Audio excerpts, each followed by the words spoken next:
अज्ञानतिमिरान्धस्य ज्ञानाञ्जनशलाकया चक्षुरुन्मीलितं येन तस्मै श्रीगुरुवे नमः।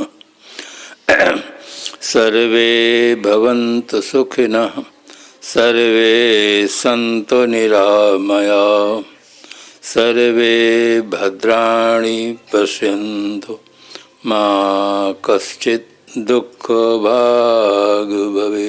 भारत के विभिन्न प्रांतों से पधारे हुए अनेक संत गुरुजन, आदरणीय साध्वी समाज, धर्म प्रेमी सज्जनों, श्रद्धामूर्त देवियों, कार्यक्रम 2 दिवसीय कार्यक्रम का प्रथम दिन का प्रथम सत्र है। कार्यक्रम का शुभारंभ संत सम्राट श्री कबीर साहब की वाणी बीजक पाठ से हुआ। तत्पश्चात भजन गायकों के द्वारा सुमधुर कंठ से सुंदर भजन, फिर अनेक मनीषी संतों से जीवन के विभिन्न पहलुओं पर सुंदर विचार श्रवण करने का मिला।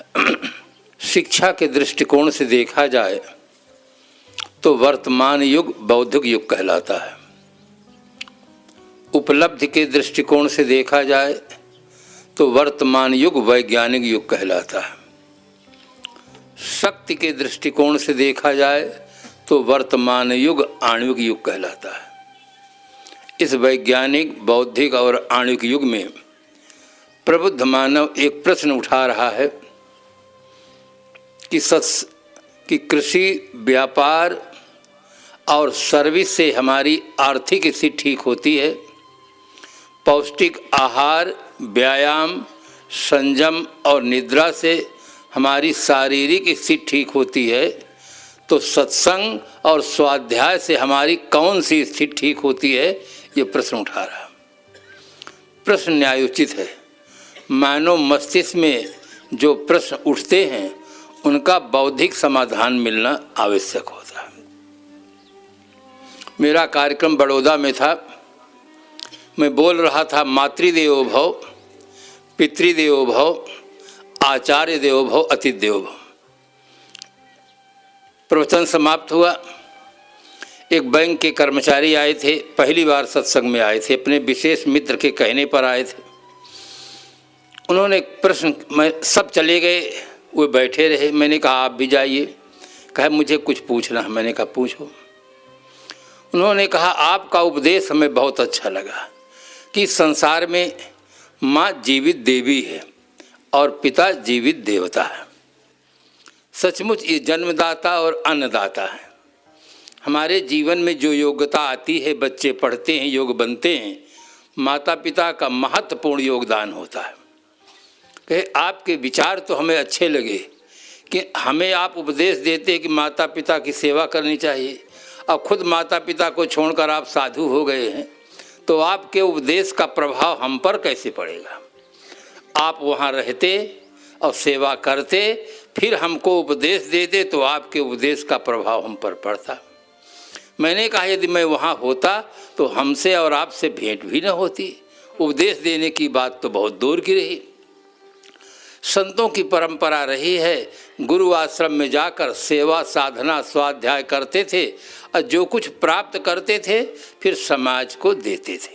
ये परंपरा रही है। उन्होंने कहा जो माता पिता को छोड़ देता है उसको हम नमस्कार नहीं करते, उसकी संगत नहीं करते, उसकी सेवा नहीं करते।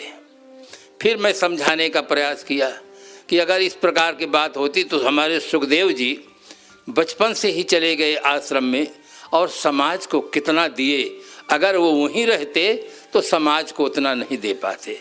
गोस्वामी जी को मैंने उदाहरण दिया, अनेक विवेकानंद जी का उदाहरण दिया, राम तीर्थ का उदाहरण दिया कि ये महापुरुष वहाँ से हटे, साधना किए तो समाज को बहुत दिए। बुद्ध जी को आप देखिए, महावीर स्वामी को देखिए, ये हमारे संतों की परंपरा रही। फिर उनकी सुई वहीं रुक जाती रही कि जो माता पिता को छोड़ देता है उसको हम नमस्कार नहीं करते, उसकी संगत नहीं करते, उसकी सेवा नहीं करते। मुझे ऐसा लगा कि अब प्रेम से नहीं समझेंगे, वीटो पावर का प्रयोग करना पड़े। तो फिर मैंने प्रयोग किया। मैंने कहा आपकी पत्नी माता पिता को छोड़ दिया है, तब आपके साथ रहती है। उसी के लिए सेवा करते हैं, नौकरी करते हैं, उसके बच्चों के लिए सारी व्यवस्था करते हैं, हमारे लिए कानून बघारते हैं कि जो माता पिता को छोड़ देता है उसकी संगत, अब उसी के साथ आप रहते हैं जो माता पिता को छोड़ दिया है, और उसकी सेवा के लिए आप सर्विस करते हैं। उस दिन से जैसे बैंक से छूटते थे सीधे हमारे पास आते थे। बुद्धिजीवी थे, प्रश्न करते थे ईश्वरवाद पर, अवतारवाद पर, ब्रह्मवाद पर। उनका समाधान होता था तो बहुत खुशी से, बड़े श्रद्धा के साथ सेवा करते। सेवा करने में भी अंतर होता है। जो व्यक्ति श्रद्धा से सेवा करता है उसका भाव कुछ और होता है, अब विवश होकर सेवा करता है उसका भाव कुछ और होता है। तो जीवन में जो प्रश्न आते हैं उनका बौद्धिक समाधान मिलना जरूरी है। आज कभी कभी देखा जाता है सत्संग में लाखों की संख्या में लोग आते हैं और 3-3 घंटा बैठते हैं। इसलिए प्रबुद्ध मानव प्रश्न उठा रहा है कि आखिर सत्संग से कौन सी हमारी स्थिति ठीक होती है।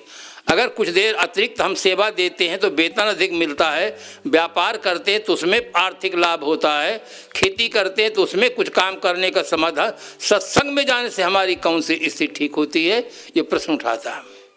बंधुओं, सत्संग में जाने से आदमी की मानसिक स्थिति ठीक होती है। आदमी की आर्थिक स्थिति, शारीरिक स्थिति चाहे जितनी अच्छी हो, अगर मानसिक स्थिति भर अच्छी न हो तो कोई आदमी सज्जन नहीं हो सकता है, कोई धर्मात्मा नहीं हो सकता है, कोई आदमी राष्ट्र के लिए एक अच्छा नागरिक नहीं हो सकता है। सबसे ज़्यादा जरूरी है कि आदमी की मानसिक स्थिति ठीक हो। आज आदमी आर्थिक स्थिति को ठीक करने के लिए 8 घंटा, 12 घंटा, 16 घंटा समय दे रहा है, किंतु मानसिक स्थिति को ठीक करने की जब बात आती है तो कहते हैं साहब बहुत बिजी है, बहुत व्यस्त है, नो टाइम, कोई समय नहीं, लगता है सत्संग बिना काम का काम है, कहते कोई हमारे पास समय नहीं। अब मानसिक स्थिति बिगड़ जाने का दुष्परिणाम यह निकला है कि जिस देश के महापुरुषों ने यह लिखा था कि यत्र नार्यस पूज्यन्ते रमन्ते तत्र देवताः, जहाँ नारियों की पूजा होती है वहाँ देवता निवास करते हैं। आज उस देश में नारियों के साथ सामूहिक बलात्कार हो रहा, अपहरण हो रहा, पढ़ने वाले छात्राओं के साथ, छोटी बच्चियों के साथ क्या हो रहा है, उस देख करके ऐसा लगता है कि आदमी की मानसिक स्थिति कितनी ज़्यादा बिगड़ गई। बढ़िया से बढ़िया भोजन पाने के बाद आज आदमी जहर तमाकू खा रहा है, बढ़िया से बढ़िया संतरा मौसम्मी का रस पीने के बाद, दूध पीने के बाद बीड़ी पी रहा है, सिगरेट पी रहा है, शराब पी रहा है, जहर खा रहा है। आदमी की आज मानसिक स्थिति ज़्यादा बिगड़ गई है, अनेक दुर्व्यसनों का शिकार है, अनेक वासनाओं का शिकार है। इस कारण से वो भीतर से अशांत हो गया, बेचैन।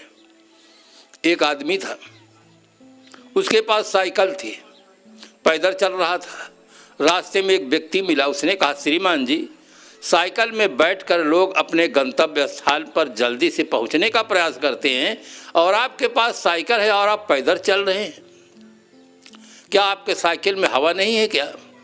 उसने कहा हवा तो है।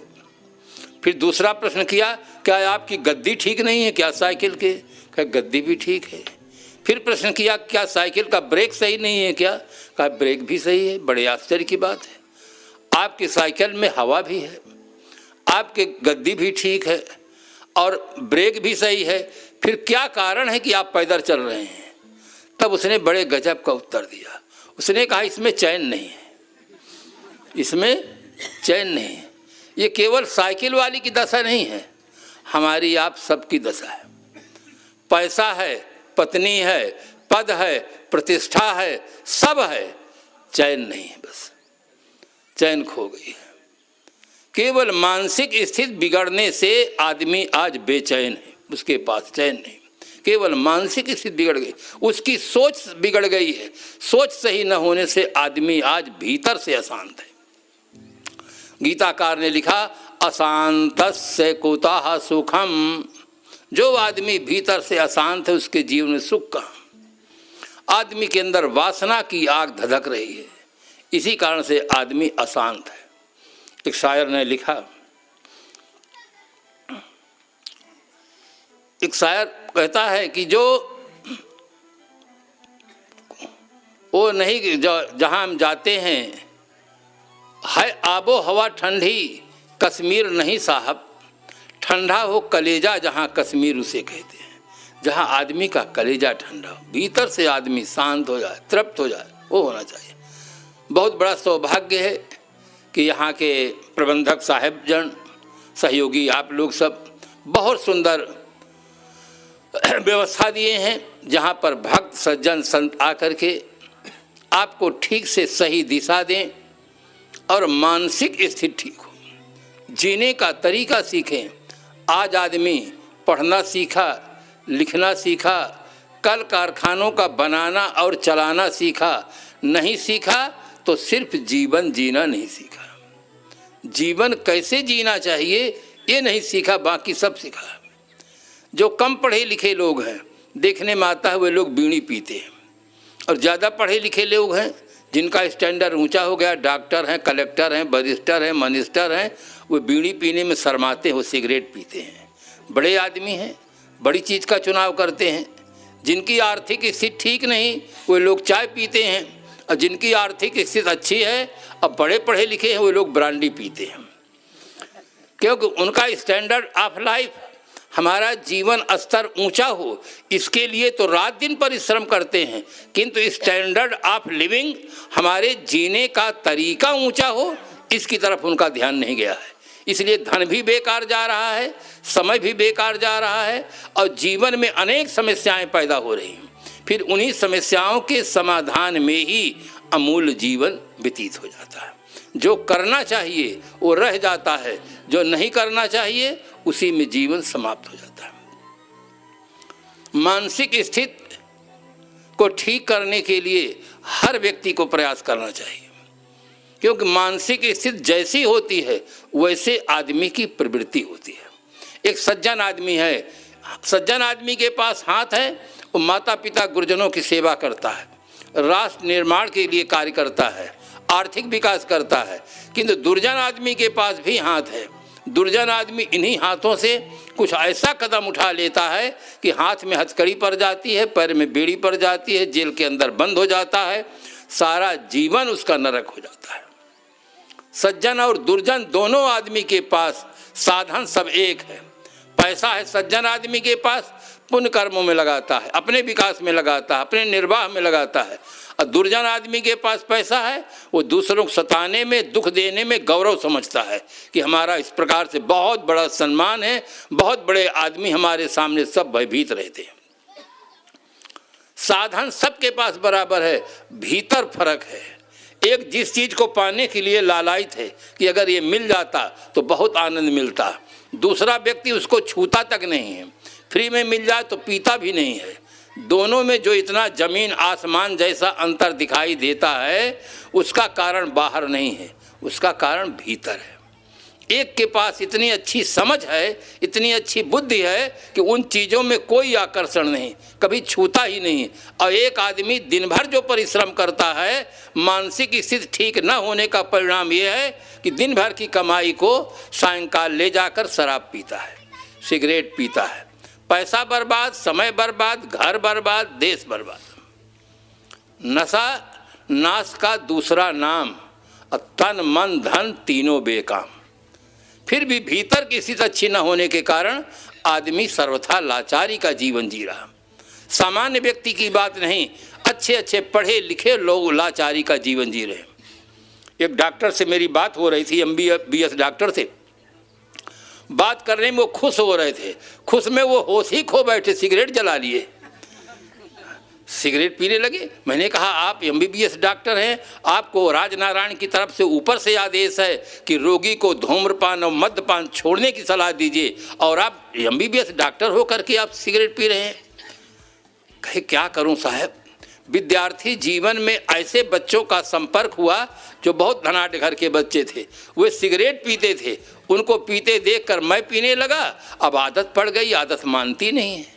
मैंने कहा आपका सिगरेट तो जेब में था, आप नहीं मानते कि सिगरेट नहीं मानता है, आप हाथ उठाए तब पिए। आपके पास कोई मरीज आता है, तुरंत आप इंजेक्शन देते हैं, कैप्सूल देते हैं। आदत से छूटने के लिए आपके पास कोई इंजेक्शन और कैप्सूल नहीं है। हंसने लगे, कहने लगे साहब शरीर के रोग के लिए हमारे पास है, मानसिक रोग के लिए हमारे पास कुछ नहीं है। पढ़े लिखे लोग लाचारी का जीवन जी रहे हैं, साक्षर हैं और आदत से लाचार हैं। आदमी कह रहा है साहब दम टूट सकता है, बीड़ी और बोतल नहीं छूट सकता है। मर जाने के लिए तैयार है, मर सकते हैं, इसके बिना नहीं रह सकते, इसके बिना नहीं चलेगा, इसके बिना नहीं जी सकते हैं। केवल बंधुओं मानसिक स्थिति बिगड़ गई। आदमी के पास इतना बड़ा पावर है कि आदमी जब अपने पर आ जाता है जहर खाकर शरीर छोड़ देता है, रेल के पटरी में कट जाता है, फांसी लगा लेता है, फिर बीड़ी और बोतल नहीं छोड़ सकता है। छोड़ सकता है, आदमी के पास बहुत बड़ा पावर है। आपन तेज संभालो आप है। और अपनी शक्ति को पहचान नहीं पा रहा है, अपने को शरीर मानता है कि एड़ी से चोटी तक जो दिखता है यही मैं हूँ। ये शरीर है, शरीर मुर्दा है, जड़ है। अपने आप का उसे भान नहीं है कि मैं वो सत्ता हूँ कि अगर शरीर से हट जाऊँ तो न आँख काम करेगी, न कान काम करेगी, न हाथ काम करेगा, न पैर काम करेगा, सब निर्जीव हो जाएंगे। मेरी सत्ता से सब काम हो रहा है। अगर व्यक्ति को आत्मबोध हो जाए, अपनी शक्ति को पहचान ले, सारी गलत आदतों को छोड़कर मुक्त जीवन जीने का सौभाग्य आदमी प्राप्त कर सकता है। और मानसिक स्थिति सुधारने की प्रेरणा सत्संग से मिलती है। व्यक्ति को अगर ठीक से, व्यक्ति तो आते हैं सत्संग सुनने के लिए तो आ जाते हैं, किंतु मन घर में रहता है, दुकान में रहता है, मित्रों के पास रहता है, ऑफिस में रहता है, शरीर यहाँ रहता है, इसलिए सत्संग से लाभ नहीं मिलता। महाराज श्री राम जब नवधा भक्ति का वर्णन करते हैं तब सबरी से कहते हैं सावधान सुन धर्म मन माहि, सावधान होकर सुनो। सावधान शब्द का प्रयोग वहाँ किया जाता है जहाँ कोई खतरा होता है। सावधानी हटी दुर्घटना घटी, रेलवे यार्ड में लिखा था। पीटी मास्टर जैसे कहता है सावधान, सब बच्चे पर पटक करके अकड़ कर खड़े हो जाते हैं। और मिलिट्री का कमांडर जैसे सावधान शब्द का प्रयोग करता है तो जितने लोग खाते पीते हों सब हाथ धोकर तुरंत अपना अपना अस्त्र शस्त्र लेकर तैयार हो जाते हैं। यहाँ क्या खतरा है? यहाँ भी खतरा है।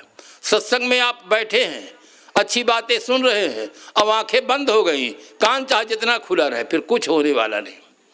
अगर सत्संग में बैठे हैं, आप सोचते रहेंगे महाराज जी को बोलने की बीमारी है क्या, टाइम हो गया बंद क्यों नहीं करते, हमें घर में ये काम है वो काम है। अगर भीतर ऐसे भाव बना रहा तो निश्चित है आप चाहे जितनी देर तक बैठे आपके पल्ले कुछ पड़ेगा नहीं। सावधान होकर के सुनो। नल के नीचे आप बाल्टी रख दीजिए, पूरे फोर्स से पानी आता हो, बाल्टी बिल्कुल नई हो और बाल्टी में पानी गिर रहा हो, घंटों बीत गए बाल्टी भरती नहीं है, तो जरूर कहीं कोई भूल हो गई है। भूल ये हो गई है कि हमने बाल्टी को उल्टा रख दिया है। चाहे 24 घंटा अगर नल चले तो भी बाल्टी भरने वाली नहीं है। इसी प्रकार सत्संग में आते सुनते 10 साल बीत गया, 15 साल बीत गया, हम अपने मन को उल्टा करके बैठ जाते हैं कि महात्माओं का काम है कहना, हमारा काम है सुनना। अगर सुने के अनुसार हम चले तो हमारा घर द्वार छूट जाएगा, लड़के छूट जाएंगे, बच्चे छूट जाएंगे। अगर मन में ऐसा भाव रहा तो बंधुओं कोई उससे लाभ मिलने वाला नहीं है। बाल्टी को बिल्कुल सीधा रखो, एक बूंद भी पानी गिरे तो बाल्टी में गिरे। अपने मन को बिल्कुल सीधा रखो, जो कहा जा रहा है सुना जा रहा है वो अपने लिए है, ऐसा भाव रखो। और जीवन में मानसिक स्थिति अगर आदमी की ठीक हो जाए तो नैतिक स्थिति अपने आप ठीक हो जाएगी। जब तक मनुष्य की मानसिक स्थिति ठीक नहीं होगी तब तक समाज में सुव्यवस्था और शांति नहीं हो सकती है और व्यक्ति को निर्विकार जीवन जीने का सौभाग्य प्राप्त नहीं हो सकता है। इसके संबंध में फिर मैं दूसरी टाइम कुछ चर्चा करूँगा। बोलो श्री सद्गुरुदेव की।